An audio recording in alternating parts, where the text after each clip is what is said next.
आप टैक्सेस देख लें, बेइंतहा लगा दिए हैं। लोगों को जॉब कह रहे थे कि 1 करोड़ नौकरियां देंगे, इन्होंने तो हज़ारों की तादाद में लोगों को। पीपल्स पार्टी हमेशा गरीब की बात करती है, गरीब के सर्वाइवल की जंग लड़ती है। वो आज पता लग रहा है कि मेडिसिन इतनी महंगी है, गरीब आदमी की तो पहुंच में मेडिसिन है ही नहीं। ये तो जुल्म है ना कि मैं बीमार हुआ, ये तो मजाक है गरीबों से। नाज़रीन, इस वक्त हमारे साथ पाकिस्तान पीपल्स पार्टी के एक और रहनुमा मौजूद हैं। आइए हम इनसे भी बात करते हैं। अस्सलाम वालेकुम। जी वालेकुम सलाम। जी मोहतरम, बीबी साहब की बरसी के मौके पर जियाले यहाँ पर जमा हैं, क्या कहना चाहेंगे?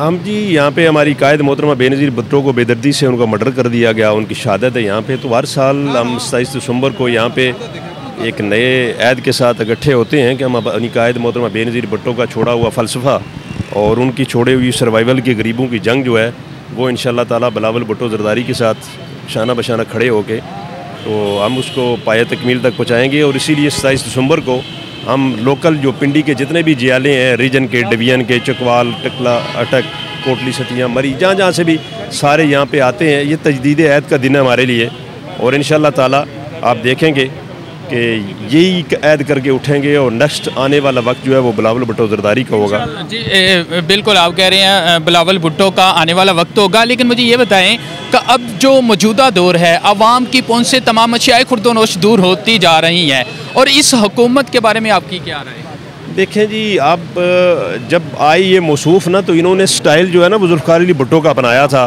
उसी तर्ज़ अमल से कि मैं गरीबों के लिए रोज़गार लाऊँगा, मैं इंडस्ट्री लगाऊँगा, मैं और रेवेन्यू जनरेट करूँगा, अपनी प्रोडक्ट बनेगी। आप देखें कि पूरी दुनिया में 2 दफ़ा पेट्रोल की प्राइस कम हुई है, लेकिन ये ऊपर लेके गए हैं, वापस रिवर्स नहीं की।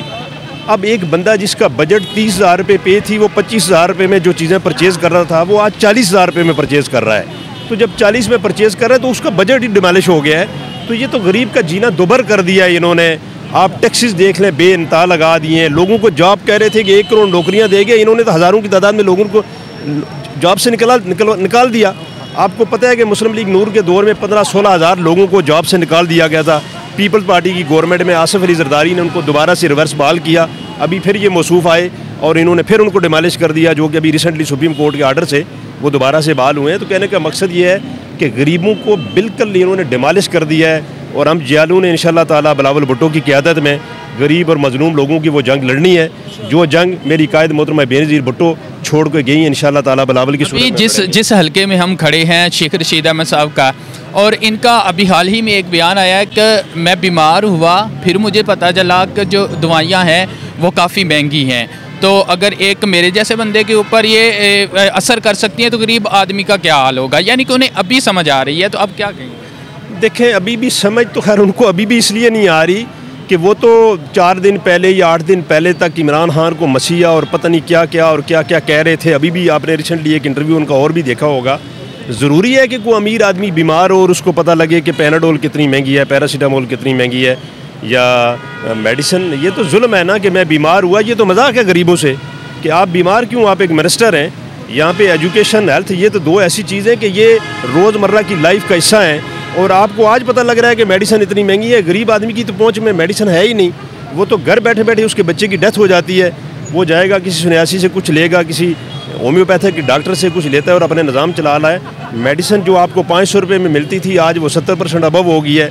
ये तो जुल्म की इंतहा है। आपको पता है कि मेडिसिन के हवाले से आमर कियानी, अभी जनाब मौसूफ़ इमरान खान साहब ने तमाम ऑर्गेनाइजेशन डिमोलिश कर दी, वापस किन लोगों को लाए?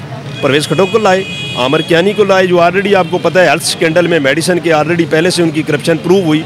लेकिन कहने का मकसद ये है कि शेख रशीद से जो लोग जो किरदारों के आगे काम करते हैं, हर गवर्नमेंट में फिट हो जाते हैं और आके उसी को मसीहा कहते हैं, फिर डुबो के कौम को दूसरे सेटअप में आ जाते हैं। ये तो इस तरह के लोग हैं, इनकी कोई कैटेगरी नहीं है। इन्होंने तो पूरी इस मुल्क की डेमोक्रेटिक सिस्टम को डिमोलिश करने वाले लोग शेख रशीद जैसे लोग हैं। इनका घनौना किरदार है जो इस्टेब्लिशमेंट पे कंधों पे खेलते हैं और वो किरदार अदा करते हैं डेमोक्रेटिक सिस्टम को कोलैप्स करने के लिए। अच्छा चलें, आखिर में मुझे ये बता दें कि अब पंजाब में पाकिस्तान पीपल्स पार्टी की क्या प्लानिंग होगी, क्योंकि दूसरी जमातों की निस्बत यहाँ पर इनके जो जियाले हैं वो कम दिखाई देते हैं। देखिए इंशाअल्लाह ताला आप देखेंगे कि रिसेंटली आपने लाहौर में देखा कि वही जगह जहाँ से टोटल 5000 वोट हमें मिले थे और वही कैंडिडेट, वहाँ से अल्लाह का शुक्र है कि हमने 32,000 वोट लिए। कहने का मकसद ये है कि आपको देखने में मिलेगा, आप ये समझते हैं कि आप चूँकि जर्नलिस्ट हैं, आपको पता है कि यहाँ पे जो किरदार गवर्नमेंट बनाते हैं और तोड़ते हैं, उन्होंने कभी भी पीपल पार्टी को इस्टेब्लिश नहीं होने दिया। क्यों नहीं होने दिया? कि पीपल पार्टी हमेशा गरीब की बात करती है, गरीब के सर्वाइवल की जंग लड़ती है, और पीपल पार्टी कभी भी डेमोक्रेटिक सिस्टम को डीरेल होने की बात नहीं करती। उसका जितना भी अपोनेंट हो, जिस तरह मियाँ नवाज शरीफ साहब हैं, आपको पता है कि उन्होंने क्या किया हमारे कायद आसिफ अली जरदारी के साथ। मोहतरमा बेनज़ीर भुट्टो जेलों में घूमती रही, बच्चों को लेके फिरती रही, लेकिन जब उन पे मुश्किल वक्त आया तो आसिफ अली जरदारी ने बिलावल भुट्टो जरदारी को भी, वो भी गए, मरीम नवाज से मिले, मियाँ नवाज शरीफ से मिले, और उन्होंने खुद भी एक किरदार अदा किया। तो कहने का मकसद ये है कि हमें सर्वाइव नहीं करने दिया गया पंजाब को। अब आप देखेंगे कि पीपल्स पार्टी पूरे पंजाब में अपनी सर्वाइवल बनाएगी, और आपको कैंडिडेट भी नज़र आएंगे और जिला भी इंशाल्लाह ताला नज़र आएगा, भरपूर तरीके से नज़र आएगा।